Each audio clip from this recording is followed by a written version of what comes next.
Hey, welcome back to the Women's Football Show. Joining myself, Sue, and Matt is neurologist Dr. Michael Gray, who's been looking at the link between dementia and ex-footballers. Great to have you on the show, Michael. Just tell us a bit about the research that you've been doing.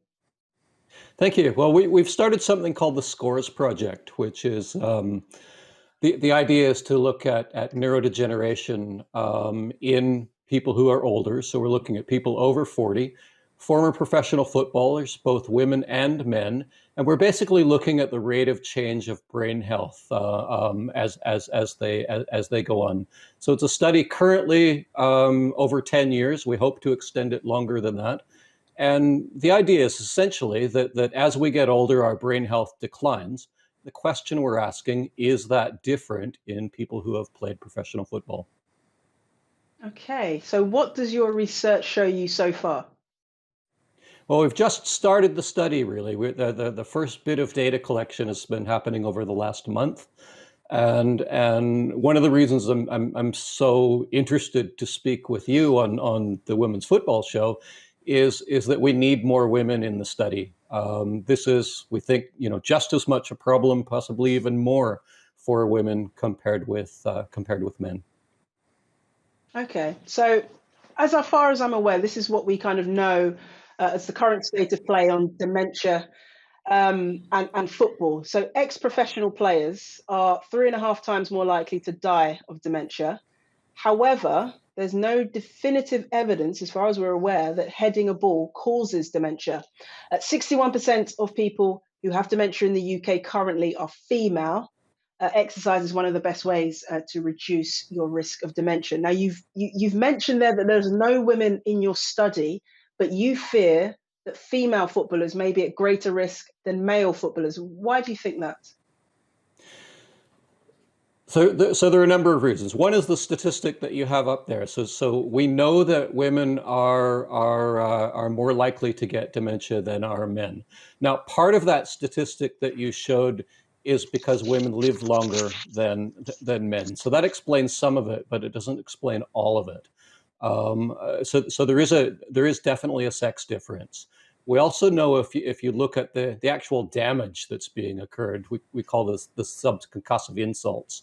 If you look to concussions, women experience concussion to a greater extent than do men. So if you put those, there's some other reasons.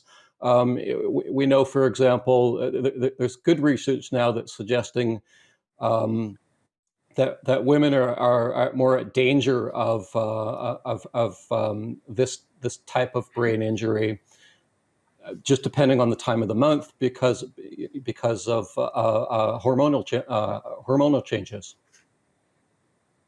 Michael, can I just ask? We've heard a lot of managers say that it's important for young players to learn how to head the ball the right way.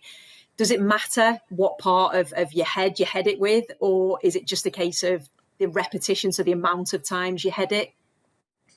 Yeah, it's really about something we call repetitive exposure. And I think a great way to explain this is the brain is a little bit like jelly. So if you took a bowl of jelly and you put it on the table and you smash the side of that bowl with your hand, it will wobble. Now in the brain, that wobbling is causing damage to the underlying structures of the brain. Um, and so for young brains in particular, they don't really have the neuroprotection that an older brain has. So we're particularly worried about it with young children. And the only way really to reduce that the incidence is to reduce exposure to reduce the exposure in the first place. So that would be things like limiting heading, or in very young children, perhaps removing heading completely, and then phasing it in gradually with proper training. Matt, as a coach, what's your thoughts on this? Because the PFA have called for a reduction in heading in training sessions, but I mean, would that be something that you consider? I think whatever is recommended, and of course you have to consider it and look at it. I was in America when they banned it in the younger kids at the real young ages where they stopped heading in the game completely in training and in matches. So that was 3 years ago now that started over in America with regards to, I guess, the research. But yeah, listen, whatever's recommended, and I think the PFA are calling for maybe a ban on heading in training, or to reduce it at least anyway.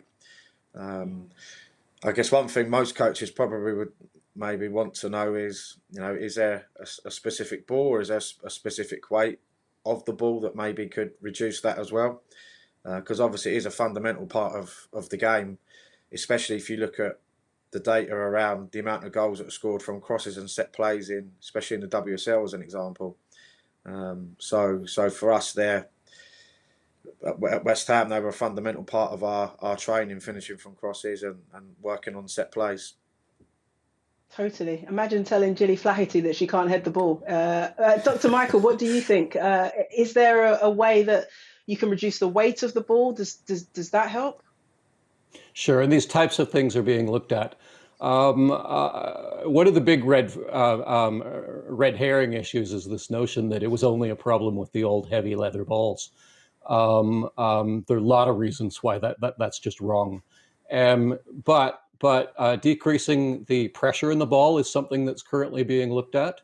But really the big thing is reducing the amount of exposure. That's by and large, that's the first thing that we could do now that would make a big difference. I'm wondering about long-term solutions as well in terms of protective headwear. Is that an option? Well, I'm glad you bring that up, because that's commonly said as well. And the fact is, headgear may actually make this worse. Again, if you think back to the jelly on the table model of the brain, if you were to put a helmet over top of that bowl and you bang the side of the helmet, that's doing nothing really to protect the wobbling of the brain. In fact, it may even make it worse. I won't get into the nitty-gritty of the physics, but we have really good reason to believe that just from a physics argument, that makes it worse. Another issue is that there's a good study that demonstrates with young girls, actually. If you put headgear on the young girls, they feel more protected and they become more aggressive. Really? That is actually interesting when you speak about the jelly on the table and the brain wobbling, because there has been times, everybody that knows me as a player will know that I avoided heading at all costs. I was very much I wanted to be the one that delivered the set pieces, or if there was a flick on, I'd be the one that would be the one gambling. I wouldn't want to head the ball on, so I would avoid it at all costs, because there has been times in my career where I've headed the ball and you do actually feel like your brain has wobbled inside your head, and that's why I was asking, is it different if you head it on your forehead, or if you head it on the top of your head? So I wondered if that was important. And also, would you say, I know you don't have the research yet, but when you get the findings, do you think that position specific, do you think you might find maybe more in, I don't know, centre halves or centre forwards than maybe wide players like myself who didn't really head the ball very much? Oh, I'm glad you bring that up, Sue. So where you head the ball is actually important. And if we come back to that jelly idea again, let's take it to boxing. There's a reason boxers go for the right cross or the left cross and try to hit the chin. Is because what they're trying to do is spin the head. It's actually the rotation that makes the biggest difference. And so you see more knockouts in boxing because they hit they'll come in with the cross and hit the jaw, and that puts a massive spin on the brain, and that's what does the big damage. Wow. So I think that's really important. So training to head properly is indeed important. We just have to do it the right way. And one other thing that you said that struck me is this notion of heading the ball and really feeling your brain wobble. We frequently hear things like, "Oh, I had the ball and I see stars, or become a little foggy." Those are signs that there's damage occurring. Wow. It's pretty clear then, isn't it? So is there a case where heading Dr. Michael, would ever be banned, do you think? It just seems so unlikely that football it's an instrumental part of the game, heading. So to ban it outright, I imagine there'd be such an outcry and it would completely change what the game is about. Do you ever see a point where where heading will be banned outright in the game? It's a good point. And let's be clear, we don't have the evidence at this time to say, let's just ban it completely from the game, full stop. What most of us are arguing for is let's not have heading with very young children. Let's investigate this further, phase it in properly, understand this in a better way. And for those that say no, we have to have heading in young children, otherwise they'll never learn how to head the ball properly, and then they'll be more at risk. What I would do is turn to the sport that I grew up in Canada, ice hockey. More than 20 years ago, we banned body checking in ice hockey for young children. Now, the fellows that I was playing against long ago, they're now in the National Hockey League. And I would argue that Canada still fields a pretty good ice hockey team. Yeah, they're pretty successful. Sue, what's your experience of this? You mentioned, trying to become a set piece specialist, so you perhaps didn't have to head the ball quite as much. Do you feel as though you've had any long-term issues? Do you know of any other players that have had any long-term issues? Well, when Dr. Michael just said then about the stars in their eyes, I have experienced that again when I've headed it wrong, or maybe it's been like a corner that's been whipped in and you're trying to clear it. But yeah, the person that I've heard of sort of the last couple of years is a lady called Sue Lopez, who she was a player for Southampton. She then moved into management. So I played against her when I was playing for Tranmere. She was the manager of Southampton then. So didn't really know her as a player, but everybody that speaks about her says what a fantastic player she was. Very tall, very athletic. She was very good with both feet, great finisher. And it was just so sad that I met her a couple of years back at an awards ceremony, and we were sort of talking and trying to reminisce about when we used to play, when I played for Tranmere and she was the manager of Southampton, and she sort of remembered little bits. But the fact that she has actually said that she thinks that heading the ball has contributed to her dementia now is actually quite scary. And I think that's made everybody sort of stand up and think about it and say, right, we do need more research, particularly for women at the moment. So it's a great thing that you're doing at the moment. Yeah, we have to just reiterate that as of yet, there is no definitive link between heading the ball and developing dementia.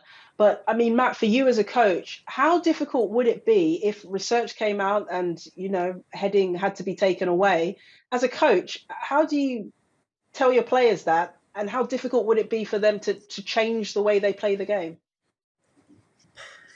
I mean, I don't really think I can answer that. I mean, at the moment, obviously it's a fundamental part of the game, and even with the research, I don't see it being taken out of the game. If you're allowing boxing and people to get punched in the head on a regular basis, so I don't see it getting to that stage. I think it'd get to the stage of maybe banning it in training, or finding out or a specific ball that you can use for heading. Because I mean, when we do set plays, we do have a bag of footballs where we've taken a little bit of air out of it, because as you've stated just before, there's been plenty of times when a cross has come in and we've defended it, and the player's standing there for maybe 4 or 5 seconds with their hand in their heads. So I've seen it firsthand.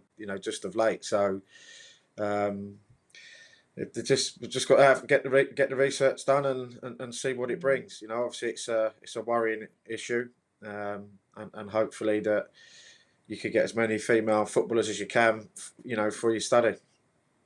Yeah, I suppose that's the important point of this, Dr. Michael. What's next for the study? What do you hope to achieve over the next few months? Well, over the next few months, we're trying to recruit more and more people, especially women. And another big part of it is, as you probably know, we don't have support from the players from the PFA. I'm pleased to say that the league managers have now joined us, so this is brilliant. But a big thing in order for us to keep the research going at the moment is we need to raise money to be able to do this study over the next 10 years. So really, we're looking for anyone who might want to help to contact us, any individual or company who might want to work with us and help sponsor some of the research. That will really help us to be able to deliver the research over the next 10 years. Well, yeah, a lot of female players, former female players, watch the show, Dr. Michael. So what would they be signing up for? How much would they have to commit? Just tell us a bit more. Yep, great question. Really, really easy. You go to our webpage, which is scoresproject.org. Have a poke about, see if it's something that you might be interested in, and then you click the register button. Once you do that, there's an informed consent thing that we have to do because it is a research study. And then what we ask you to do is give us 30 minutes of your time, 4 times a year. All of the tests are being done on a computer or a tablet in your own house. They're basically brain function tests. All we've done really is digitize what we call gold standard neurocognitive function tests. Some of them are actually quite fun to do, we're being told by people in the study now. And as I say, it's we sign up 30 minutes of your time 4 times a year, and we hope that you'll stick with us for the next few years. The plan is we want to follow and track brain health over time. And if we do detect that there might be a little bit of a problem with somebody, what we'll do is we'll reach out to them, we'll make contact, and we'll signpost people to get some help. That's actually really important because the earlier we can detect that there might be a problem, the more tools there are in the toolbox to do something about it. Brilliant. It's been really fascinating hearing more about your important work. Dr. Michael Gray, thank you for joining us on the Women's Football Show. Thank you very much for the opportunity.